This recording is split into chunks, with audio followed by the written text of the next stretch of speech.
मौका मिल रहा है यहाँ पे बात करने के लिए, तो बहुत बहुत शुक्रिया। और आप लोगों के जो सवालात हैं कोशिश करूँगा कि ना सिर्फ जवाब दूँ आपको और उसमें मुतमईन भी करूँ। सबसे पहले मैं अपने तमाम पीटी जो मेंबरान हैं और साथी हैं उनको मुबारकबाद पेश करूँगा कि आपने अपोजिशन का बयानिया तब्दील कर दिया। ये वही अपोजिशन है जो आज से 1 साल पहले कहती थी कि खैबर पख्तूनख्वा एक डिफ़ॉल्ट सूबा है। खैबर पख्तूनख्वा वो सूबा है जिसके पास तनख्वाहें देने के पैसे नहीं हैं। खैबर पख्तूनख्वा मकरूज़ सूबा है। आज वो हमने अपसाइड डाउन कर दिया, उसको तब्दील कर दिया, तो अब कह रहे हैं सरप्लस का क्या करना है।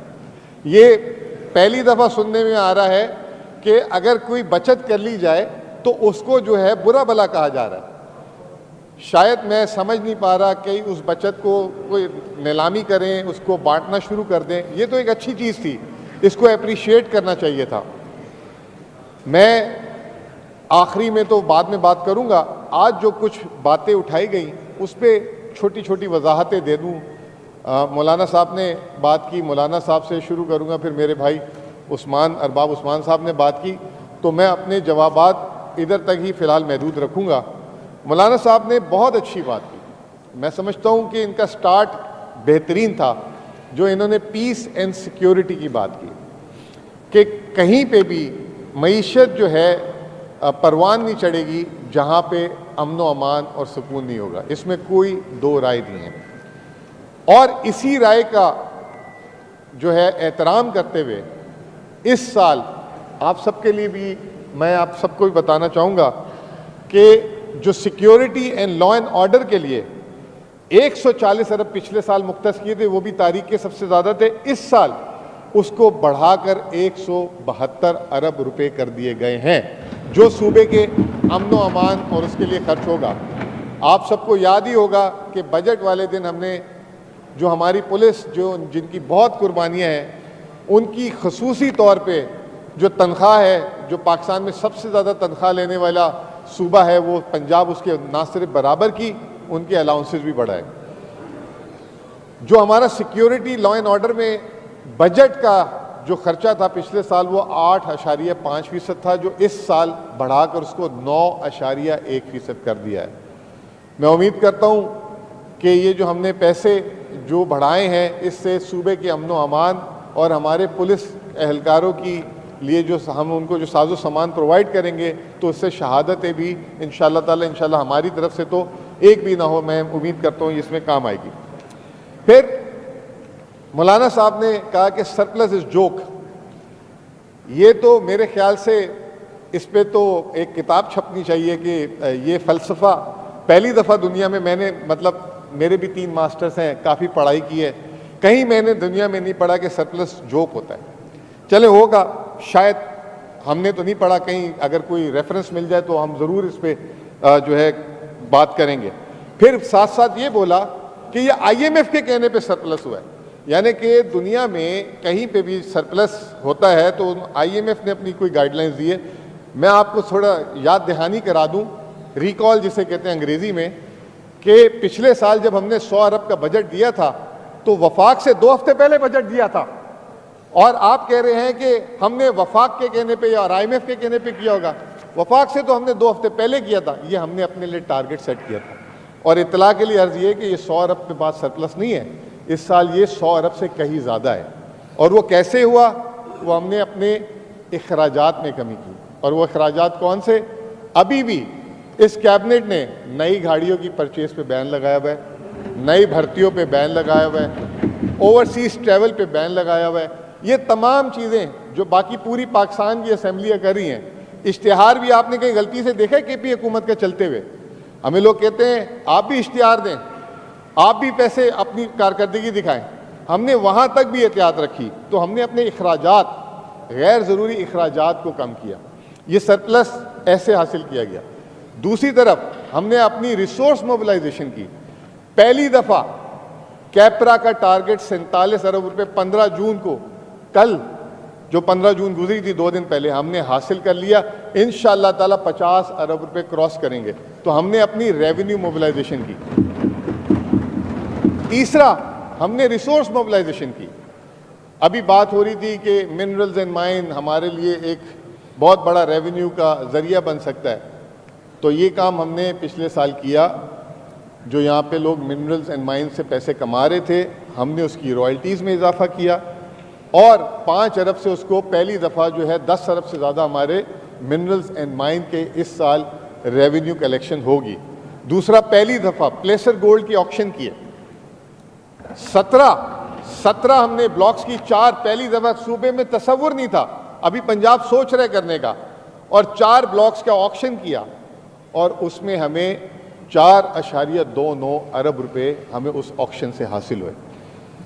तीसरी चीज़, KPOGCL की बात हो रही थी कि KPOGCL क्या कर रहे हैं। मैं बिल्कुल आपकी बात से सहमत हूँ, बिल्कुल ठीक कहा कि KPOGCL को अब तक एक्सप्लोरेशन में आ जाना चाहिए था। तो आप सबको ये बात पता भी होगी कि इट्स अ पब्लिक नॉलेज कि मीरान शाह ब्लॉक जो एक KPOGCL का था, उसके लिए उसने ऑपरेटर पार्टनर मांगा था। पहली दफ़ा पाकिस्तान की तारीख में जब ईमानदारी हो, नीयत हो, सूबे के लिए कुछ करने की वो हो जुस्तजू हो, तो फिर अल्लाह की तरफ से भी मदद आती है। हमने वो ब्लॉक के लिए ऑपरेटर मांगा। 2 पाकिस्तान के सबसे बड़े जो कंसोर्शियम थे, एक मारी ग्रुप और एक PPL, OGDC और GHPL ग्रुप, इन दोनों ने उसके लिए पार्टिसिपेट किया। 25 अरब रुपए उसकी एक्सप्लोरेशन कॉस्ट है, जो सूबे का हिस्सा बनता है 12 अरब रुपए। दोनों ने पार्टिसिपेट किया और दोनों ने क्या कहा कि पूरा खर्चा हम उठाएंगे, खैबर पख्तूनख्वा का भी हम उठाएंगे, और अगर तेल या गैस निकल गया तो इस पैसे की रिकवरी भी आपसे नहीं करेंगे। आज तक पाकिस्तान की तारीख में कहीं पे भी ऑपरेटर आता है, अगर तेल और गैस निकल जाता है तो फिर वो फ्यूचर रेवेन्यू से उसको काटते हैं। पहली दफा ऐसा हुआ कि उन्होंने कहा कि वो भी नहीं लेंगे और अगर नहीं निकला तो माफी। और तीसरी चीज फिर हमने कहा कि भाई आप दोनों में तो टाई हो गया, जो ज्यादा पैसे देगा हमें उसको हम ये दे देंगे। तो इस तरीके से इस हुकूमत ने काम किया है। शायद कोई और होता तो सेटिंग कर लेता, कुछ और कर लेता, लेकिन ये हुकूमत का ये जो है क्रेडिट है। फिर एक और बात बोली कि why not surplus converted into development. थोड़ा सा बजट डॉक्यूमेंट मैं समझता हूं कि अभी हमने भी जुम्मे को दिया था, 2 दिन छुट्टी के थे तो शायद वक्त नहीं मिला होगा स्टडी करने में। तो इस साल तो हमने ADP प्लस की है। आप सबकी अलग अलग दौरों में हुकूमतें हुई हैं और बहुत सारे लोगों ने, मैं उस दिन सुन भी रहा था लीडर ऑफ अपोजिशन को कि 13 साल उन्होंने अपोजिशन में बैठ के, जिस तरह CM साहब कह रहे थे मैंने हुकूमत की है 13 साल, हमेशा हुकूमत में रहा हूं, तो अपोजिशन लीडर ने कहा मैं हमेशा सामने बैठा रहा हूं। तो बहुत सारे तजर्बेकार लोग भी थे, बहुत सारे लोगों ने बजट भी देखे हैं। मुझे एक दफ़ा बजट उठा के दिखा दें कि जितना डेवलपमेंट फंड की अनाउंसमेंट की हो उतनी जो है सूबे ने खर्च कर दिया हो। पहली दफ़ा 120 अरब रुपए की डेवलपमेंट बजट की अनाउंसमेंट थी और इस साल हम 150 अरब रुपए से तजावज़ कर गए और 30% हमने बजट ADP प्लस, यहाँ पे हमने पैसे खर्च किए। फिर माजी में ऐसा होता था कि AIP में जो हमें वफाक ने देने, खैबर पख्तूनख्वा जो फाटा है मर्ज तो हो चुका है लेकिन फाइनेंशियली अभी भी मर्ज नहीं हुआ। आज भी फेडरल गवर्नमेंट के दरवाजे खटखटाने पड़ते हैं कि भाईजान आपने पैसे देने हैं, पैसे दे दें। बड़ी बातें की यहाँ पे बैठ के कि हमें तो पैसों की ज़रूरत नहीं है, हम क्यों सरप्लस है तो हम पैसे नहीं लेते।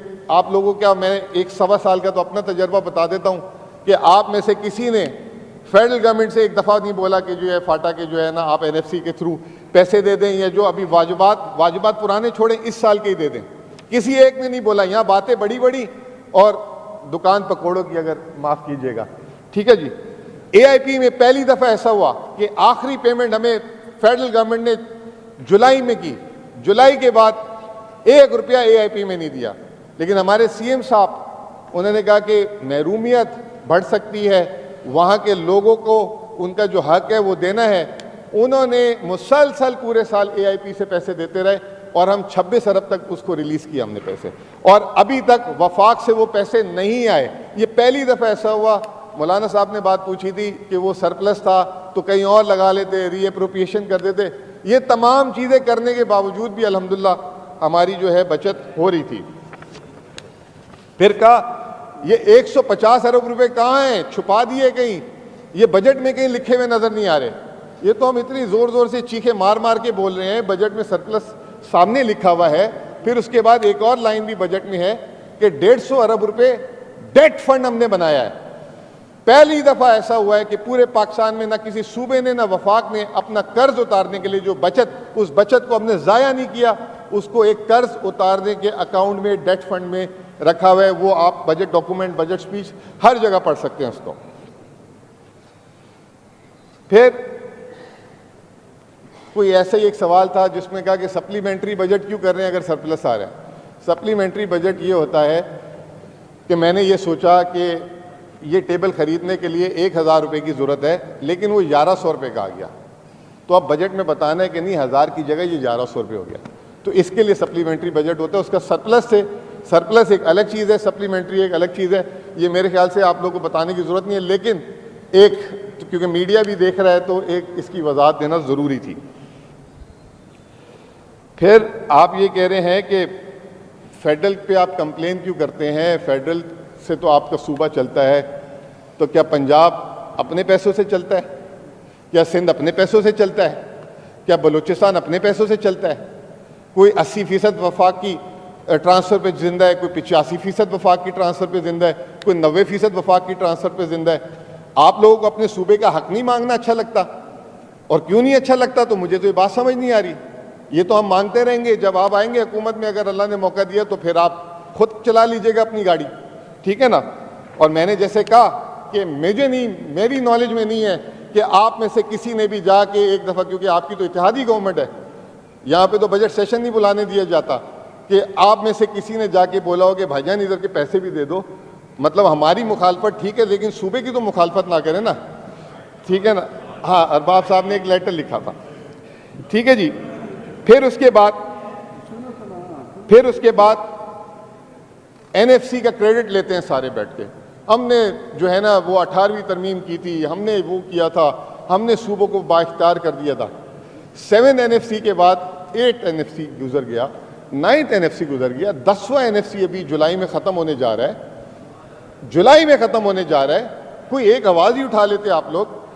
सीएम साहब ने इस दफ़ा तकरीबन हमने हर महीने 2-2 लेटर लिखे फेडरल गवर्नमेंट को, और आखिरी अभी एनएससी की मीटिंग में बाकायदगी से वजीर आजम से ऐलान करवाया कि 11th एनएफसी अवार्ड का इजलास बुलाने जा रहे हैं, और इसमें हमने बड़ा क्लियरली बोल लिया है कि आप हमें फाइनेंशियली मर्ज करें। तो ये सबके लिए खबर है जो सीएम साहब ने इसमें बात की थी। और हम फेडरल से पैसे इसलिए मांगते हैं कि जो हमारा मर्ज एरिया है, जो एक्सफाटा है, उसको हम at par with the rest of the province और पूरे पाकिस्तान के लिए बराबर लाना चाहते हैं। फिर एक बात की एजुकेशन की, मौलाना साहब ने, कि एजुकेशन इस मुल्क सूबे की, नो डाउट अबाउट इट, हमारे एजुकेशन जो है हमने इमरजेंसी भी लगाई है, जिस पे आपने कहा कि इमरजेंसी लगा दी लेकिन पैसे ज़ाया होते हैं। और मैं इसमें मेरे भाई अरबाब भाई की जो है बात को एग्री भी करता हूँ कि we need to change the system, but there is a relative comparison जो अभी इकोनॉमिक सर्वे में आया है। और इकोनॉमिक सर्वे में बताया गया है कि खैबर पख्तूनख्वा पूरे पाकिस्तान में आउट ऑफ स्कूल चिल्ड्रन में सबसे बेहतरीन है, और 30%, ये हमारा फिगर नहीं है, ये economic survey government of Pakistan का है। 30% बहुत, ये भी गलत, बहुत हाई नंबर है। हमें इसमें कोई खुशी का इजहार नहीं करना चाहिए। ये 30% या 3% भी नहीं होना चाहिए। दूसरे नंबर पे पंजाब है 32%, सिंध में 47% आउट ऑफ स्कूल है, और बलोचिस्तान जहाँ मौलाना साहब लोग की भी गवर्नमेंट है 69% है, और पीपल्स पार्टी की भी शायद। फिर इसके बाद हमारे जो है अरबाब भाई ने कुछ बातें हाईलाइट की। उन्होंने कहा कि सारे जो एक्सपेंडिचर हैं वो एग्जॉस्ट हो गए। इस दफ़ा पहली दफ़ा हमने, जैसे मैंने आपको बताया कि हमने ना सिर्फ एडीपी प्लस दी, हमने अपनी लाइबिलिटीज़ भी उतारी और तमाम चीज़ें पूरी की। फिर हमने पहली दफ़ा एडीपी प्लस दी, और थ्रो फॉरवर्ड जो 13 साल का था उसको पिछले साल 5.8 ईयर्स पे ले आए, और अब उसको मज़ीद कम करके 5.1 ईयर्स पे ले आए। और इस दफ़ा जो हमने एडीपी बनाई उसमें हमने खुसूसी तौर पे तवज्जो ये दी कि सिर्फ किताबों में स्कीमें रिफ्लेक्ट ना हो, उसको बहुत जल्द अज जल्द मुकम्मल भी किया जाए। साथ साथ मैं आपको ये बता दूं कि ये ऐसा नहीं कि बस कागज़ में स्याही लगाई गई। सीएम साहब ने 250 घंटे अपने तमाम मेंबरान के साथ एक एक करके मीटिंग की, डिपार्टमेंटल अलग मीटिंग की, और तरजीहात और जहां पे गैप्स दिखे उसको देखकर एडीपी डिज़ाइन की गई।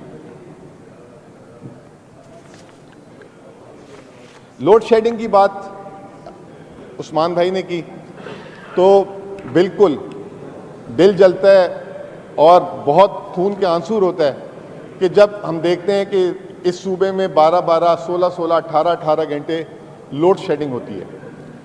काश के ये महकमा सूबाई हुकूमत का होता तो हम कुछ कर भी सकते हैं। पेस्को, आप सबको पता है कि पेस्को को कौन ओन करता है, और लाइन लॉसेस का भी काम उसी का है। तो मैं आपको यही कहूँगा कि पेस्को के साथ बैठें, जिसमें आपने कहा कि मैं लाइन लॉसेस, और हम चाहेंगे कि लॉसेस कम हो।